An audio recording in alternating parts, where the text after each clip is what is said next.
Assalamualaikum warahmatullahi wabarakatuh. Perkenalkan, kami dari kelompok 1 akan menjelaskan mengenai alternatif pengendalian manajemen dan faktor yang mempengaruhinya. Kelompok 1 beranggotakan Fakhri Jumatul Syadat dengan BP 18 1532032, Rabila Widiansari dengan BP 18 1532037, dan Aisyah Fadila dengan BP 18 1532063. Materi pertama akan dijelaskan oleh saya sendiri, yaitu ada pengendalian hasil. Yang pertama adalah prevalensi pengendalian hasil. Biasanya digunakan sebagai pengendali perilaku karyawan serta untuk meningkatkan motivasi dari karyawan tersebut, dan ini diterapkan pada banyak tingkat organisasi. Pengendalian hasil tidak hanya dibatasi dengan tingkat manajemen, tapi juga pada tingkat organisasi yang lebih rendah lainnya. Yang kedua adalah pengendalian hasil dan masalah pengendalian. Pengendalian hasil memberikan beberapa manfaat jenis pencegahan, yaitu adalah membantu dalam menentukan kinerja yang diharapkan, mengurangi potensi kekurangan arah pencapaian tujuan, membantu dalam masalah motivasi, mengurangi batasan pribadi, serta ukuran kinerja yang dapat memberikan manfaat kontrol yang tipe deteksi non-motivasi yang lebih meyakinkan. Materi selanjutnya adalah unsur pengendalian hasil. Dalam unsur pengendalian hasil ini terdapat 4 langkah. Yang pertama adalah pendefinisian dimensi hasil, di mana akan ditentukan definisi yang merupakan salah satu tantangan yang melibatkan keseimbangan tanggung jawab organisasi kepada semua pemangku kepentingan mereka. Yang kedua, akan mengukur kinerja dalam dimensi yang dipilih. Setelah terjadinya pendefinisian, maka akan diberikan atau ditetapkan ukuran kinerja yang akan ditetapkan. Selanjutnya yang ketiga adalah menetapkan target kinerja yang akan dicapai karyawan, di mana setelah adanya ukuran atau setelah ditetapkannya ukuran kinerja tersebut, maka perusahaan akan menetapkan target yang harus dipenuhi oleh karyawannya tersebut. Selanjutnya langkah keempat adalah pemberian imbalan, di mana setelah karyawan dapat mencapai target yang telah ditetapkan oleh perusahaan, maka mereka akan diberikan imbalan atau reward, dan sebaliknya jika target yang ditetapkan tidak terpenuhi, maka karyawan akan mendapatkan punishment. Materi selanjutnya adalah kondisi yang menentukan efektivitas kontrol hasil, di mana hal ini digunakan agar kontrol hasil tersebut dapat diterapkan secara efektif dan efisien. Kondisi yang pertama yang menentukannya adalah menentukan hasil yang diinginkan di area yang dikendalikan, di mana harus adanya pengkomunikasian hasil yang diinginkan secara efektif kepada karyawan pada bidang tersebut, sehingga tidak terjadinya miskomunikasi dan berakhir dengan ketidakefisienan dalam pelaksanaan tugas tersebut. Selanjutnya akan diberikan pembobotan kepada setiap kinerja atau setiap bidang agar karyawan tidak melakukan hal atau mengambil tindakan yang salah. Yang kedua adalah kondisi kemampuan untuk mempengaruhi hasil yang diinginkan, di mana karyawan yang perilakunya telah dikendalikan harus dapat mempengaruhi hasil secara material dalam jangka waktu tertentu. Alasan utama dari pengontrolan ini adalah bahwa ukuran hasil hanya berguna untuk memberikan informasi tentang keinginan, tindakan, atau keputusan yang diambil oleh karyawan tersebut. Kondisi yang ketiga adalah pengukuran hasil yang efektif, di mana sering terjadi ketidakefektifan dalam pengukuran antara organisasi dan karyawan yang terlibat. Kriteria utama yang digunakan untuk menilai keefektifan ukuran hasil adalah kemampuan untuk membangkitkan perilaku yang diinginkan. Jika tindakan tersebut tidak dapat digunakan secara kongruen dengan area yang dipilih, itu adalah ukuran kondisi yang baik dan sebaliknya. Untuk kondisi yang ketiga ini, kita harus memastikan 3 ukuran yang tepat itu mengandung presisi, objektivitas, ketepatan waktu, dapat dimengerti, serta penghematan biaya. Di mana presisi adalah sejauh mana pengukuran berulang dalam kondisi serupa menunjukkan hasil yang sama. Objektivitas adalah bahwa pengukuran tidak dipengaruhi oleh perasaan atau intervensi pribadi. Ketepatan waktu mengacu pada jeda antara kinerja karyawan dan pengukuran hasilnya. Dapat dimengerti berarti karyawan memahami apa yang mereka pertanggungjawabkan dan harus memahami apa yang harus mereka lakukan dalam mempengaruhi ukuran setidaknya secara luas. Yang kelima adalah penghematan biaya. Jika semua kualitas terpenuhi tetapi biayanya melebihi dari manfaat yang didapatkan, maka perusahaan harus mencari alternatif yang lain. Materi selanjutnya adalah pengendalian tindakan, personil, dan budaya yang akan dijelaskan oleh Fakhri Jumatul Syadat. Baiklah, saya Fakri Jumatul Syahadat selanjutnya akan menjelaskan mengenai pengendalian tindakan atau action controls. Pengendalian tindakan merupakan jenis pengawasan yang langsung dari pengendalian manajemen karena pengawasan jenis ini meliputi langkah-langkah untuk menjamin atau memastikan bahwa karyawan melakukan atau tidak melakukan tindakan-tindakan tertentu yang akan menguntungkan atau merugikan bagi perusahaan. Ada 4 bentuk dasar pengendalian tindakan. Yang pertama, kendala perilaku atau behavioral constraints. Kendala perilaku menekankan pada pembatasan area yang penting bagi badan usaha.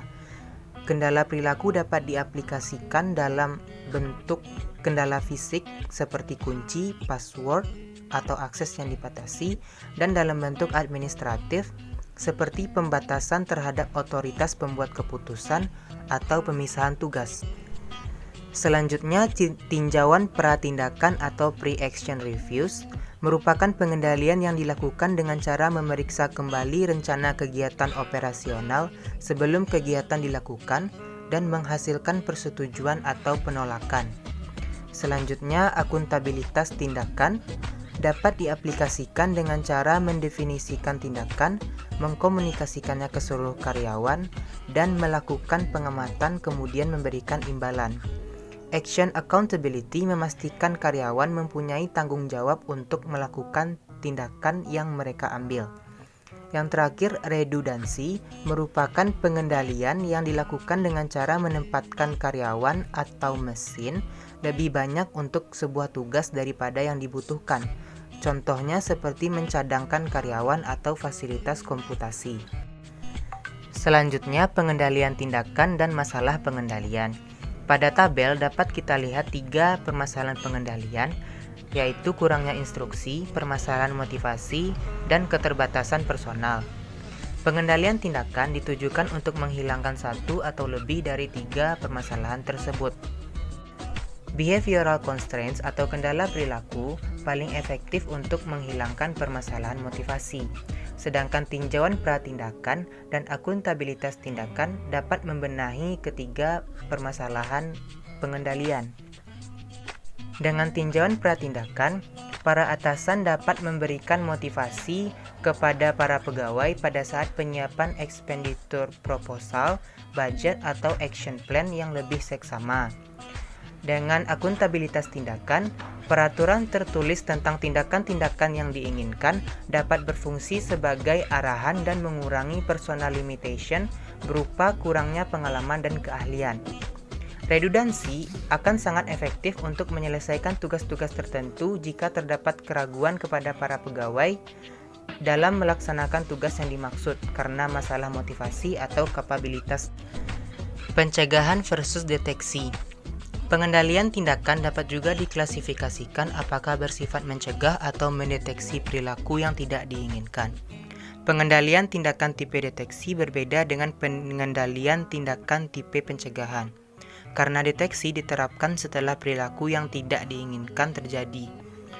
Tabel berikut menyajikan contoh-contoh dari bentuk umum pengendalian tindakan yang diklasifikasikan berdasarkan sifat untuk mencegah atau mendeteksi sebuah masalah. Selanjutnya, kondisi yang menentukan efektivitas pengendalian tindakan. Pengendalian tindakan berguna dan efektif hanya ketika manajer pertama mengetahui tindakan apa yang diinginkan.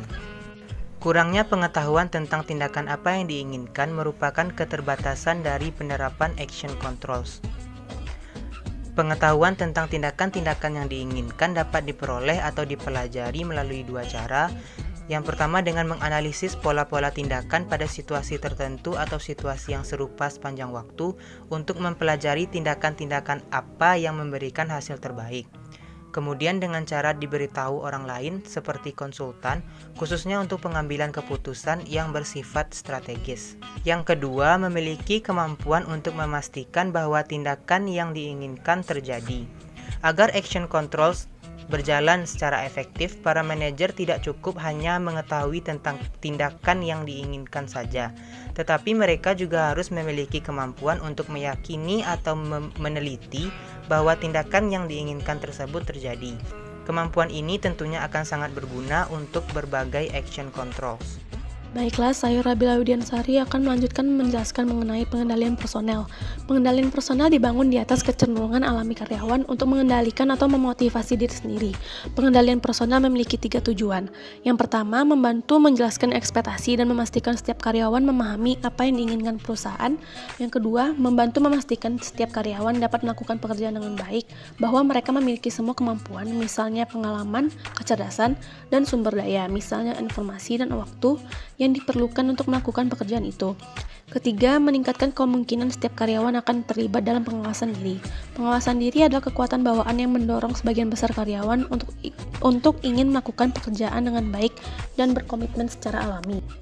Selanjutnya, pengendalian personel dapat diterapkan melalui yang pertama seleksi dan penempatan, kedua pelatihan, dan ketiga desain pekerjaan dan sumber daya. Yang pertama itu seleksi dan penempatan. Pemilihan karyawan seringkali melibatkan pemeriksaan referensi pada karyawan baru yang sekarang sistemnya telah ditingkatkan banyak perusahaan karena meningkatnya kekhawatiran atas keamanan tempat kerja. Menurut survei tahun 2010 oleh Society for Human Resource Management, sekitar 73% perusahaan besar melaporkan bahwa mereka selalu memeriksa catatan kriminal pelamar, sementara 19% melakukannya untuk posisi tertentu. Namun, fokus utama perusahaan adalah pada pencocokan persyaratan pekerjaan dengan keterampilan pelamar kerja. Lalu yang kedua, pelatihan. Pelatihan adalah cara umum lainnya untuk meningkatkan kinerja karyawan. Pelatihan dapat memberikan informasi yang berguna tentang tindakan atau hasil apa yang diharapkan dan bagaimana tugas yang diberikan dapat dilakukan dengan baik. Pelatihan juga dapat memiliki efek motivasi yang positif karena karyawan dapat diberikan rasa profesionalisme yang besar dan mereka biasanya lebih tertarik untuk bekerja dengan baik dalam pekerjaan yang mereka pahami. Banyak perusahaan menggunakan program pelatihan formal seperti di ruang kelas untuk meningkatkan keterampilan karyawan. Faktor-faktor seperti manajemen profesional dan otonomi keputusan perlu disertai pelatihan untuk membantu mengembangkan keterampilan agar manajer dapat bekerja dengan baik. Banyak pula pelatihan berlangsung secara informal, seperti melalui pendampingan karyawan.